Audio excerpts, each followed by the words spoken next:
What's good, everyone? Today we're going to be making a video talking about the kind of remains of Season 3 of Dragon Ball FighterZ. As it stands right now, Master Roshi is practically in the game at this point. He's pretty much all but confirmed.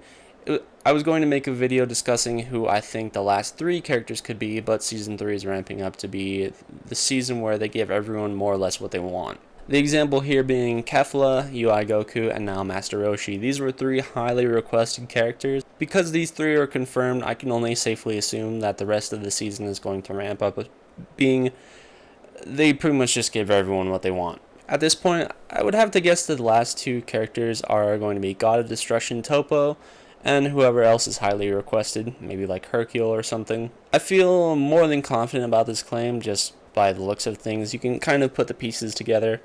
With that being said, I'm not here to talk about who I think will be in the game, but who I want to see, and some other things I'd like them to add. Starting off with the first character I would like to see, I would probably have to go with Cabba. I'm pretty sure I actually have requested this character before. You can make the argument that he's too much like Vegeta.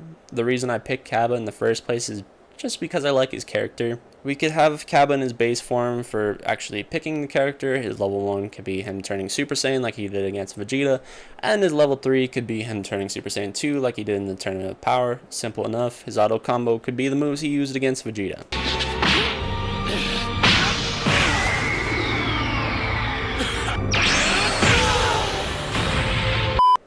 Easy peasy. I think there would have to be a lot more added to the character that did not come from the anime, which I'm okay with, but at the very least we have a skeleton to work with on this one. My second character to fill out the roster would probably have to be Deborah. I think Deborah is more than an interesting enough character to warrant actually being in the game, and between the anime and other games, I would say he's more than fleshed out enough moveset wise and just generally what they want to do. Deborah was expanded upon very much so in Xenoverse 2, which when I saw for the first time I thought was actually pretty interesting at the very least.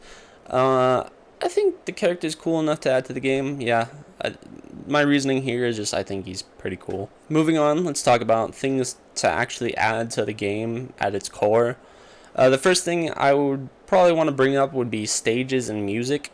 We've kind of had the same stages and music for as long as the game has been released. I actually don't recall if they added new music based upon new releases of character. If they did, please tell me in the comments below. But some stages I'd like to see, pretty simply, would be one, the Hyperbolic Time Chamber. It's kind of a staple Dragon Ball place. I mean, you know, people talk about it so much. It's already been modded in the game on the PC version. The Ice Stage from the Dragon Ball Super Broly movie. Capsule Corporation I think would be pretty sick to fight around, such as like the Goku Black fight for the first time and Beerus fight in the anime. I think the anime. Another one would be Beerus's planet. Seeing Vegeta and Goku train on Beerus's planet has me more than interested enough about the space, so I think it'd be pretty cool. You could also do things like Hell from the Janemba movie, or the Tournament of Power stage is another highly requested one.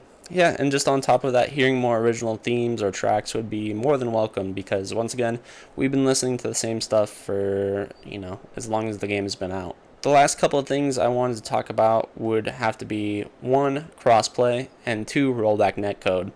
Starting with rollback netcode is making its rounds in the FGC. Any fighting game could benefit from having rollback netcode implemented. Having the match feel as close to offline as possible only adds to the intimacy of a match. This is only made more important by the current state of the world, with COVID and stuff going on. I was playing actually against a friend on the other side of the world pretty much, and to no surprise we had a stable connection of 17 frames of delay. Now, if you play Dragon Ball FighterZ, you know exactly what this looks like. This may not fix playing in a coast-to-coast match, but it will make it more playable. Adding on to that point, it'll only make the matches I have against my friends that are all of a state away that much more solid. That's pretty much all I had to say about rollback. So now crossplay. Crossplay is something that's become more and more popular these days, and I'm grateful for it. We already have crossplay in a lot of games, and a couple of fighting games on top of that. So an example would be Street Fighter V, Power Rangers Battle for the Grid, and Killer Instinct. Much like rollback, I feel that the game could only benefit from being crossplay. There have been cases for me where someone didn't buy the game because they had an Xbox and I had the game on PS4 and PC. I want another reason people can buy this game. I like this game a lot. I want to share it with as many people as possible. Fighting games are great because it almost doesn't matter what platform you play on. You won't really get any kind of innate advantage by playing on one platform or another. The only kind of counter argument could be PC, because like you get 2 extra frames of delay on PS4 or something like that. For the people that don't want crossplay, just give them the option to toggle it on and off. It's pretty simple, really. They already do something exactly like that with Rocket League. So, I mean, I feel like this is more than doable, and they've already showed that they can do crossplay between consoles with things like Rocket League and Fortnite and stuff like that. Hell, you can crossplay to phones. I see no reason here not to add this. The last thing, very, very, very briefly, I would like to have added to the game is not costumes. If they add costumes, whatever. But the last thing I want them to add is actually pretty simple. It's just better tutorials. To expand upon that, the tutorials in Dragon Ball FighterZ are not very good. They kind of give you a very slim skeleton of an idea of what the character plays like. It's very bare bones. It's not good. It doesn't show you anything optimal.